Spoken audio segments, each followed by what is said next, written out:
Good morning everyone. Last video lecture में हमने conversion के बारे में डिस्कस किया था, जिसमें एसओपी फॉर्म में दिए गए एक्सप्रेशन को स्टैंडर्ड एसओपी फॉर्म में किस प्रकार कन्वर्ट किया जाता है और उसी के जस्ट ऑपोजिट पीओएस फॉर्म में दिए गए एक्सप्रेशन को स्टैंडर्ड पीओएस फॉर्म में किस प्रकार कन्वर्ट किया जाता है उसके बारे में हमने डिस्कस किया था। टुडे क्लास में हम उसी से रिलेटेड कुछ क्वेश्चन को कंसीडर करेंगे। तो आज का क्वेश्चन है question number 1, simplify the following expression in SOP और पीओएस फॉर्म यूजिंग के मैप। तो स्टूडेंट्स, ये क्वेश्चन आपको क्या कह रहा है, के मैप का यूज करते हुए आपको जो एक्सप्रेशंस दिया गया है उस एक्सप्रेशंस को आपको एसओपी फॉर्म और पीओएस फॉर्म में सिंप्लीफाई करना है। दिया गया एक्सप्रेशन इस प्रकार है, आपको एक बूलियन फंक्शन प्रोवाइड किया गया है जिसे एफ के द्वारा रिप्रेजेंट किया जाता है, जिसमें 3 वेरिएबल का यूज किया गया है, ए, बी और सी। 3 वेरिएबल्स का यूज करते हुए आपको एक एक्सप्रेशन प्रोवाइड किया गया है, A prime B plus A B C का prime plus B prime C prime. तो इस बूलियन एक्सप्रेशंस को आपको के मैप का यूज करते हुए सिंप्लीफाई करना है और इसके लिए जो बूलियन इक्वेशन आएगी वो आपको SOP form and POS form में राइट करनी है। तो स्टूडेंट, इस क्वेश्चन को हम सॉल्व करते हैं। तो के मैप का यूज करना है स्टूडेंट्स। के मैप कितने वेरिएबल के लिए डिजाइन करना है स्टूडेंट? 3 वेरिएबल के लिए। तो हमको पता है स्टूडेंट्स कि 3 वेरिएबल्स के लिए जब हम के मैप डिजाइन करते हैं तो हमें 8 सेल्स आर रिक्वायर्ड। 8 सेल्स की क्या होती है, हमें रिक्वायरमेंट होती हैं, क्योंकि फॉर्मूला हमको पता है student 2 raised the power n। n का means number of input variable. तो 3 वेरिएबल है तो 2 raised the power 3 equal to 8 cells are required. तो 3 वेरिएबल्स के लिए यदि के मैप को डिजाइन करना है तो यहाँ पर 8 सेल्स की हमको रिक्वायरमेंट होती है, जिसमें आपके वेरिएबल के नेम को इस प्रकार राइट कर दिया जाता है। अब वही एक वेरिएबल जो होता है उसके 2 फॉर्म होते हैं, एक तो वो नॉर्मल फॉर्म में होता है और एक वो कॉम्प्लीमेंट फॉर्म में होता है। तो हमने क्या किया है, ये वेरिएबल की जो वैल्यू उसको एक बार कॉम्प्लीमेंट फॉर्म में लिखा है और एक बार उसको नॉर्मल फॉर्म में लिखा है।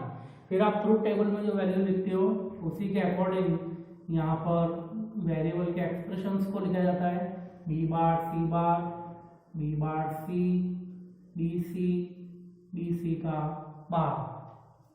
स्टूडेंट्स, मैंने मैनी टाइम्स रिपीट कर दिया स्टेटमेंट्स कि जब हम के मैप का यूज करते हैं उन एक्सप्रेशंस को लिखते हैं तो यहाँ पर ग्रे कोड का यूज किया जाता है। और ग्रे कोड एक ऐसा कोड होता है जिसमें आपके एक्सप्रेशन की फर्स्ट डिजिट जो होती है वो आपके एक्सप्रेशन के नेक्स्ट वाले डिजिट से क्या हो जाती है, चेंज हो जाती है।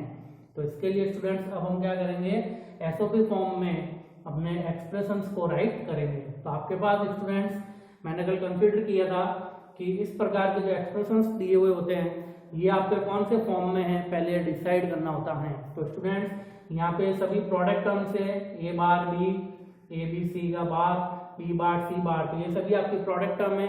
और जब 2 या 2 से अधिक प्रोडक्ट टर्म्स का आपस में लॉजिकली सम कर दिया जाता है तो उसे सम ऑफ प्रोडक्ट कहा जाता है। तो ये आपको एसओपी फॉर्म में स्टूडेंट्स एक्सप्रेशन प्रोवाइड किया गया है। इस एसओपी फॉर्म के लिए हम क्या करेंगे, के मैप का यूज करते हुए इस एक्सप्रेशन को सिंप्लीफाई करते हैं। तो स्टूडेंट, इसका आज मैं शॉर्ट वे आपको बताता हूँ। तो देखिए, पहला एक्सप्रेशन आपके पास क्या है, ए प्राइम बी। तो ए प्राइम स्टूडेंट्स आपके पास ये रहा और बी कहाँ पर है, ये रहा।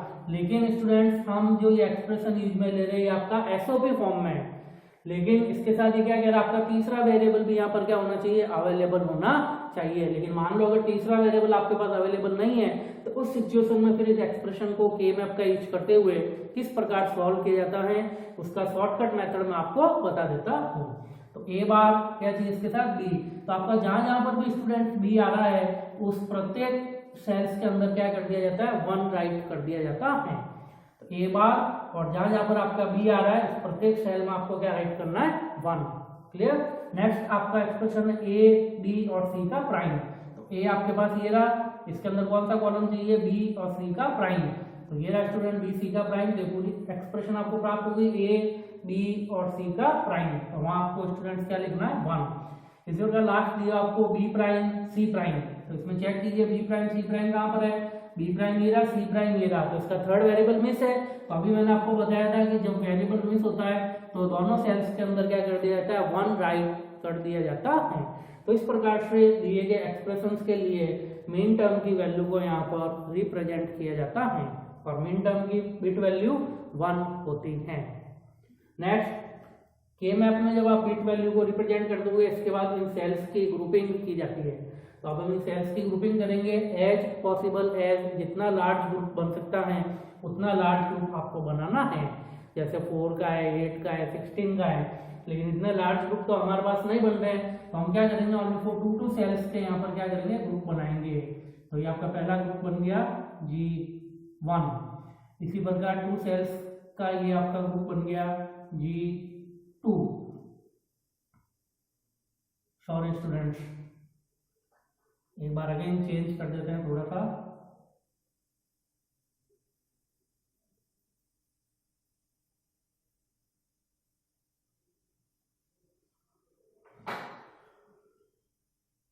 तो आपका पहला ग्रुप जो स्टूडेंट्स वो एज पॉसिबल एज लार्ज बन सकता है, क्योंकि मैंने आपको बताया था के मैप के अंदर आपके लेफ्ट हैंड साइड वाले जो सेल्स होते हैं वो राइट हैंड साइड वाले सेल्स के साथ में क्या कर सकते हैं, ग्रुपिंग कर सकते हैं। तो लेफ्ट हैंड साइड वाले सेल्स कौन कौन से स्टूडेंट्स, ये वाले हैं 2 सेल्स। और राइट हैंड साइड वाले सेल्स कौन कौन से स्टूडेंट्स, ये वाले हैं। तो इनका क्या कर दिया जाएगा, 4 सेल्स का एक ग्रुप बना दिया जाएगा। उसका मैं नेम दे देता हूँ स्टूडेंट्स आपका G1। और इसी प्रकार नेक्स्ट आपके 2 सेल्स का एक ग्रुप बनेगा, तो उसको नाम दे देते हैं स्टूडेंट में G2। तो इस प्रकार आपके जितने भी मिन टर्म्स की वैल्यू रिप्रेजेंट की उन सभी की सेल्स की क्या हो गई, यहाँ पर ग्रुपिंग हो गई है। अब स्टूडेंट का रिजल्ट हम कंसीडर करते हैं G1 के लिए।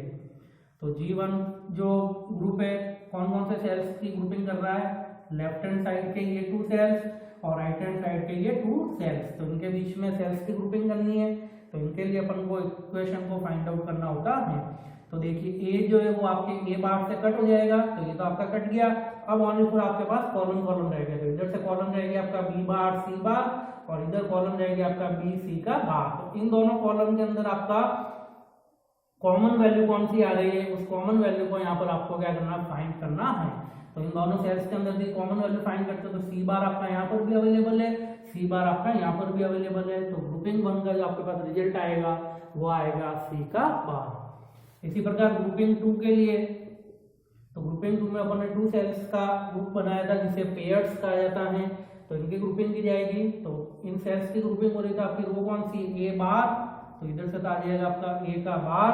और फिर इन 2 सेल्स की ग्रुपिंग हो रही है, तो इन 2 सेल्स के अंदर आपके कौन सा वेरिएबल कॉमन है वो आपको लेना है। तो कॉमन कौन सा है, देखिए बी यहाँ पर भी है, बी यहाँ पर भी है। तो इसका रिजल्ट आ जाएगा आपके पास ए बार बी। अब स्टूडेंट्स इसको इक्वेशन के फॉर्म में इस प्रकार F equal to G1 plus G2।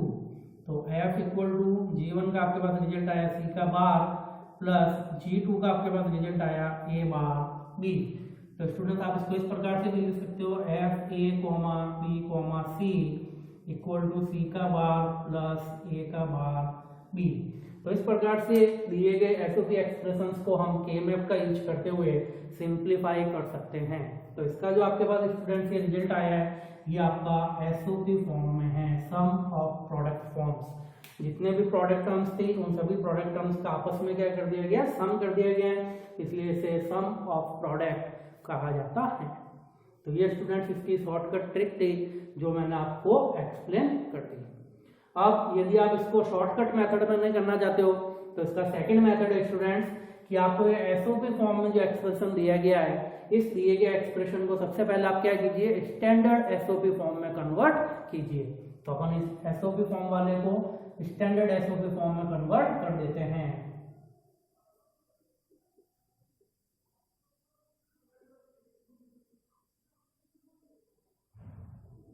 तो स्टूडेंट्स आप किसी भी मेथड से क्वेश्चन को सॉल्व कीजिए, लेकिन आपका फाइनली जो रिजल्ट आएगा वह सभी का सेम होगा, उसमें कोई भी चेंजेस नहीं होता है।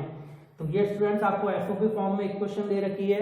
इस एसओपी फॉर्म को अब हम क्या करेंगे स्टूडेंट, स्टैंडर्ड एसओपी फॉर्म में कन्वर्ट करते हैं, जिसमें हमने प्रीवियस लेक्चर्स के अंदर कंसीडर किया था कि एसओपी फॉर्म में जब ये डेफिनेशन दे रखी होती है तो उसको स्टैंडर्ड एसओपी फॉर्म में जब कन्वर्ट करते हैं तो 4 स्टेप्स फॉलो किए जाते हैं। फर्स्ट स्टेप, इसमें से जो भी आपका लिटरल मिसिंग होता है उस मिसिंग लिटरल्स को यहाँ पर फाइंड आउट किया जाता है। तो मिसिंग लिटरल हम फाइंड आउट करते हैं, तो इसमें क्या मिस है स्टूडेंट आपका सी, इसमें कुछ भी मिस नहीं है, ऑल वेरिएबल प्रेजेंट है, और इसमें स्टूडेंट्स आपका क्या मिस है ए। तो हमने फाइंड आउट कर दिया, पहले एक्सप्रेशन में आपका सी मिस है और लास्ट वाले एक्सप्रेशन में आपका ए मिस है। इसका सेकंड स्टेप, जो भी आपका लिटरल मिसिंग होता है उस लिटरल्स का क्या कर दिया जाता है, आपके जो प्रोडक्ट टर्म्स है इन प्रोडक्ट टर्म्स के साथ में अगेन एंडिंग ऑपरेशन परफॉर्म कर दिया जाता है। तो अपन एंडिंग ऑपरेशन यहाँ पर परफॉर्म करेंगे ए प्राइम बी। तो किस किस का एंडिंग ऑपरेशन परफॉर्म करना है, जो आपके लिटरल मिसिंग है उसका क्या किया जाएगा, इस प्रोडक्ट टर्म के साथ में एंड ऑपरेशन परफॉर्म किया जाता है। तो कौन सा आपका लिटरल मिसिंग है सी, तो सी प्लस सी का बार प्लस, तो जो भी आपका लिटरल मिसिंग होगा उस मिसिंग लिटरल को एक तो आपको नॉर्मल फॉर्म में लिखना है और एक उसको कॉम्प्लीमेंट फॉर्म में लिखना है, और फिर आपके दिए गए प्रोडक्ट टर्म्स के साथ में उसका एंडिंग ऑपरेशन आपको परफॉर्म करना है। इसी प्रकार सेकंड एक्सप्रेशन तो आपका कंप्लीट है, इसको एज इट इज लिख देते हैं, प्लस नेक्स्ट एक्सप्रेशन आपका बी प्राइम सी प्राइम, तो इसका भी एंडिंग ऑपरेशन परफॉर्म किया जाएगा किसके साथ में, जो आपका लिटरल मिसिंग है उसके साथ में। और मिसिंग लिटरल के साथ में जब एंडिंग ऑपरेशन परफॉर्म किया जाता है तो जो लिटरल मिस होगा उसको नॉर्मल फॉर्म में भी लिखा जाएगा और उसको कॉम्प्लीमेंट फॉर्म में लिखते हुए उसका ऑरिंग ऑपरेशन करते हुए प्रोडक्ट टर्म्स के साथ में उसका क्या कर दिया जाएगा, एंडिंग ऑपरेशन परफॉर्म कर दिया जाता है। ये आपका सेकंड स्टेप स्टूडेंट्स कंप्लीट हुआ। थर्ड स्टेप, अब ये जितने भी आपको टर्म्स प्राप्त हुए उन सभी टर्म्स को यहाँ पर क्या किया जाएगा, एक्सपांड किया जाएगा डिस्ट्रीब्यूटिव लॉ को अप्लाई करते हुए। तो डिस्ट्रीब्यूटिव लॉ को अप्लाई करते हुए यहाँ पर इस एक्सप्रेशन को एक्सपांड करेंगे। तो ये जो फर्स्ट प्रोडक्ट टर्म्स है इसका फर्स्ट वेरिएबल से मल्टीप्लिकेशन होगा और इस एक्सप्रेशन का इससे सेकंड वेरिएबल से भी आपका मल्टीप्लिकेशन होगा। तो आपका रिजल्ट आ जाएगा ए prime B C plus A prime B C bar plus ये आपका कंप्लीट है ए बी सी का प्राइम, प्लस इसी प्रकार इस एक्सप्रेशन का भी आपके इसके साथ मल्टीप्लिकेशन होगा और इस एक्सप्रेशन का आपका इसके साथ मल्टीप्लिकेशन होगा। तो आपका रिजल्ट आ जाएगा B prime C prime A plus B prime C prime A का बार। तो इस प्रकार डिस्ट्रीब्यूटिव लॉ को अप्लाई करते हुए इन सभी प्रोडक्ट टर्म्स को एक्सपांड किया जाता है। और इसी के अंदर नेक्स्ट पॉइंट है, एक्सपांड करने के बाद में आपको जो भी प्रोडक्ट टर्म्स प्राप्त हुई है उन सभी प्रोडक्ट टर्म्स में जितने भी लिटरल्स आपको प्राप्त हो रहे हैं उन सभी लिटरल्स को यहाँ पर क्या कर दिया जाता है, रीऑर्डर कर दिया जाता है। रीऑर्डर का मीन्स उन्हें अगेन एक सीक्वेंस में अरेंज कर दिया जाता है। तो हम इनको सीक्वेंस में अरेंज करते हैं। तो ये पहले सीक्वेंस तो आपका कंप्लीट है ए बी सी, प्लस ये भी आपका कंप्लीट है A prime B C prime, plus ये भी आपका कंप्लीट है ए बी सी का प्राइम, प्लस अब ये आपके सीक्वेंस में नहीं है, तो सीक्वेंस में रखते हैं। पहले आ जाएगा आपका ए, फिर आ जाएगा बी प्राइम, फिर आ जाएगा सी प्राइम, प्लस ये भी आपके सीक्वेंस में नहीं है तो सीक्वेंस में कर देते हैं A prime B prime and C prime. तो इस प्रकार से आपका ये थर्ड स्टेप्स कंप्लीट हुआ। फोर्थ स्टेप्स, जितने भी आपको प्रोडक्ट टर्म्स प्राप्त हुई है इन सभी प्रोडक्ट टर्म्स में यदि कोई भी प्रोडक्ट टर्म्स आपका रिपीट हो रहा है तो उस रिपीटेड प्रोडक्ट टर्म्स को यहाँ पर क्या कर दिया जाता है, ओमिट और स्किप कर दिया जाता है। तो यहाँ पर ओमिट और स्किप करेंगे तो आपका एक्सप्रेशन आ जाएगा ए का बार बी सी प्लस ए का बार बी सी का बार, प्लस अब देखो आपका रिपीट हो रहा है टर्म ए बी और सी का प्राइम, सॉरी रिपीट नहीं हो रहा तो इसको हम लिख देंगे ए बी सी का प्राइम, प्लस अगेन आपका आ जाएगा A B prime C prime plus A prime B prime C prime. तो इसमें स्टूडेंट्स आपका कोई भी टर्म ऐसा नहीं है जो कि रिपीट हो रहा हो जिसको हम स्किप कर सके, तो कोई भी टर्म आपका रिपीट नहीं हुआ है। तो A prime B C, A prime B C prime, A B C का prime plus A B prime C prime plus A prime B prime C prime. तो स्टूडेंट्स यहाँ पर आपका कोई भी ऐसा प्रोडक्ट टर्म्स नहीं है जो कि रिपीट हो रहा है जिसको हम स्किप कर सके। तो कोई भी प्रोडक्ट टर्म्स आपका रिपीट नहीं हो रहा है तो उसको हमने अगेन यहाँ पर राइट कर दिया है। तो इस प्रकार आपको जो ये एसओपी फॉर्म के अंदर एक्सप्रेशंस दिया गया था स्टूडेंट्स, इसको हमने स्टैंडर्ड एसओपी फॉर्म में कन्वर्ट कर दिया है। तो स्टैंडर्ड एसओपी फॉर्म में जब कन्वर्ट करेंगे तो मैंने आपको डेफिनेशन बताई थी स्टूडेंट, स्टैंडर्ड एसओपी फॉर्म में जितने भी आपके पास प्रोडक्ट टर्म्स होते हैं या जितने भी टर्म्स आपके पास होते हैं उन सभी टर्म्स में सभी बाइनरी वेरिएबल क्या होने चाहिए, प्रेजेंट होने चाहिए, तभी उसे स्टैंडर्ड या कैनोनिकल फॉर्म कहा जाता है। तो हम देख लेते हैं स्टूडेंट, इसमें भी तीनों वेरिएबल अवेलेबल है, इसमें भी तीनों अवेलेबल है, इसमें भी तीनों अवेलेबल है। इसी प्रकार नेक्स्ट जितने भी एक्सप्रेशन है उसमें सभी वेरिएबल आपके अवेलेबल हैं, इसलिए इसके स्टैंडर्ड फॉर्म या कैनोनिकल फॉर्म कहते हैं। अब उस स्टैंडर्ड या कैनोनिकल फॉर्म में आपका जो वेरिएबल होता है वो आपका नॉर्मल फॉर्म में भी हो सकता है और वो आपका कॉम्प्लीमेंट फॉर्म में भी हो सकता है। तो स्टूडेंट्स इस प्रकार एसओपी फॉर्म में दिए गए एक्सप्रेशंस को आप स्टैंडर्ड एसओपी में कन्वर्ट करके भी अब इसे के मैप का यूज करते हुए भी सिंप्लीफाई कर सकते हैं, लेकिन इसके रिजल्ट पर कोई भी इफेक्ट नहीं होता है। तो अब स्टूडेंट्स हम इनका रिजल्ट कंसीडर करते हैं।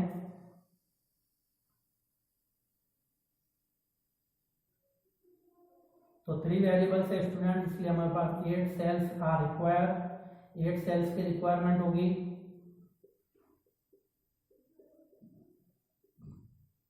और वही प्रोसेस जो हमने अभी प्रीवियस में की थी, एक बार कॉम्प्लीमेंट लिखते हैं, एक बार सिंपल फॉर्म में लिखते हैं, B bar C D C and B C का बार। तो इस प्रकार से लिखा जाएगा स्टूडेंट्स। अब जितने भी एक्सप्रेशन है उनके लिए हम मिन टर्म की वैल्यू लिख देते हैं, ए प्राइम ये रहा, बी सी, तो बी सी आपके पास ये रहा, तो ए प्राइम बी सी आपको प्राप्त हो गया, वहां पर मिन टर्म की वैल्यू लिख दी जाएगी 1।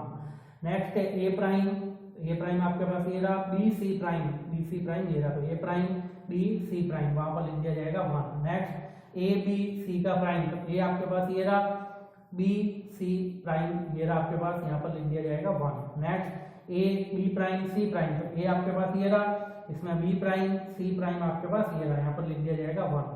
और last A prime B prime C prime, तो ए प्राइम आपके पास ये रहा, बी प्राइम ये रहा, सी प्राइम ये रहा, यहाँ पर लिख दिया जाएगा 1। तो स्टूडेंट इस प्रकार आपको जो स्टैंडर्ड एसओपी फॉर्म में एक्सप्रेशन दिया हुआ होता है उसके लिए मिन टर्म की वैल्यू को के मैप में इस प्रकार से राइट किया जाता है। तो देखिए स्टूडेंट्स, अब जो आपका के मैप डिजाइन हुआ है वो प्रीवियस क्वेश्चन के मैप के बिल्कुल सिमिलर है, कोई भी डिफरेंस नहीं आया है। फर्स्ट कॉलम के दोनों वैल्यू में आपके 1 बिट वैल्यू थी, लास्ट कॉलम के भी दोनों सेल्स में 1 थी, और लास्ट का जो फर्स्ट प्रीवियस वाला था उसमें भी आपके पास 1 थी। तो इससे आपके एक्सप्रेशन पर कोई भी इफेक्ट होने वाला नहीं है। अब हम इन सेल्स की ग्रुपिंग करते हैं स्टूडेंट्स। तो पहला ग्रुप बन जाएगा हमारे पास ये वाला, तो ये हो गया आपका ग्रुप 1। और इसी प्रकार दूसरा ग्रुप आपका ओवरलैप करते हुए बन जाएगा, ये हो जाएगा आपका ग्रुप 2। तो अब इसके लिए हम एक्सप्रेशंस को कंसीडर करते हैं G1 इक्वल टू, तो ये पहला ग्रुप था आपका, तो ए जो ए बार से कट हो गया, कुछ भी नहीं आ रहा है। अब आपके पास कौन कौन से कॉलम बचे, एक तो ये वाला कॉलम बचा और एक ये वाला कॉलम बचा। तो इन दोनों कॉलम में से अब आपके पास कॉमन वैल्यू क्या आ रही है, सी बार आपके पास यहाँ पर भी अवेलेबल, सी बार यहाँ पर भी अवेलेबल, तो G1 ग्रुपिंग का जो एक्सप्रेशन आएगा वो आएगा सी का बार। इसी प्रकार G2 के लिए एक्सप्रेशन, तो G2 आपके पास ये है, G2 में इन दोनों सेल्स की हमने ग्रुपिंग की थी, तो इधर से आपका रो का आ जाएगा ए का बार, और अब इन दोनों सेल्स में से आपके कॉमन वैल्यू कौन सी है, तो दोनों से कॉमन है आपका बी। तो इस प्रकार से आपका रिजल्ट आ जाएगा F इक्वल टू सी का बार प्लस ए बार बी। जिसे आप इस प्रकार से भी लिख सकते हो F A comma B comma C equal to C का बार प्लस ए बार बी। तो देखिए स्टूडेंट्स, हमने जब पहले भी विदाउट एसओपी फॉर्म को कैनोनिकल फॉर्म में कन्वर्ट करते हुए जब रिजल्ट प्रोड्यूस किया था तब भी आपका यही आया था, सी बार प्लस ए बार बी। और जब हमने इसको स्टैंडर्ड फॉर्म में कन्वर्ट करते हुए के मैप का यूज करते हुए सिंप्लीफाई किया है तब भी आपका रिजल्ट वही आया है, सी का बार प्लस ए बार बी। तो इससे आपके रिजल्ट पर कोई भी इफेक्ट नहीं होता है। तो स्टूडेंट्स, आपको जो भी मेथड इजी लगता है उस मेथड से आपको क्वेश्चन को सॉल्व करना है।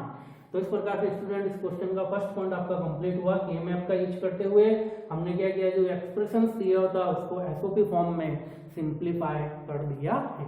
अब इसका हम सेकंड मेथड यूज में लेते हैं। के मैप का यूज करते हुए जब आपको ये एक्सप्रेशन दिया गया है इसको आपको पीओएस फॉर्म में सिंप्लीफाई करना है। तो इसको कैसे करेंगे स्टूडेंट्स,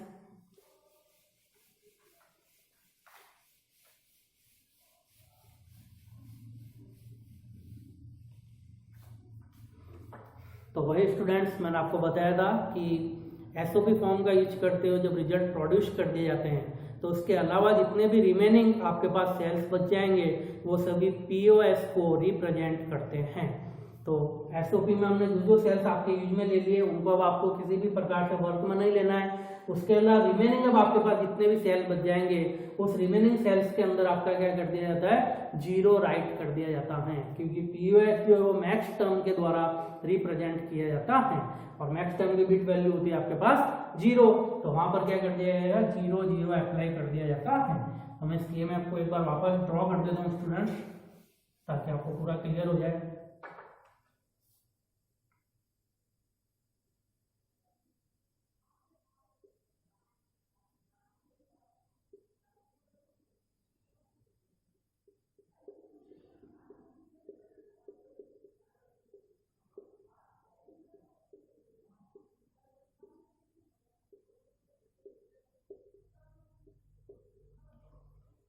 तो वही स्टूडेंट्स, अब आपको जो एक्सप्रेशंस दिए थे जहाँ जहाँ पर आपका 1 आया था वो आपको स्किप करना है, और उसके अलावा रिमेनिंग सेल्स जो आपके पास बच गए थे उसके अंदर आपको क्या करना है, 0 0 फिल करना है।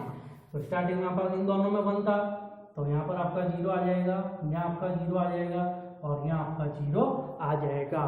तो प्रीवियस क्वेश्चन हमने जो सॉल्व किया था उसमें फर्स्ट जो कॉलम था उस दोनों में आपके पास 1 था, तो वो आपको स्किप करना है। लास्ट जो कॉलम था उस दोनों में भी 1 था, वो भी आपको स्किप करना है। और लास्ट का जो प्रीवियस वाला जो कॉलम था उसमें जो फर्स्ट सेल था वो उसमें भी आपका क्या था, 1 था। तो वो एसओपी के लिए यूज में लिए गए थे। तो पीओएस जो होता है वो एसओपी फॉर्म का जस्ट ऑपोजिट होता है, इसलिए हमने उन सभी सेल्स को यहाँ पर स्किप कर दिया और रिमेनिंग सेल्स को यहाँ पर पीओएस के फॉर्म में यूज में लिया है।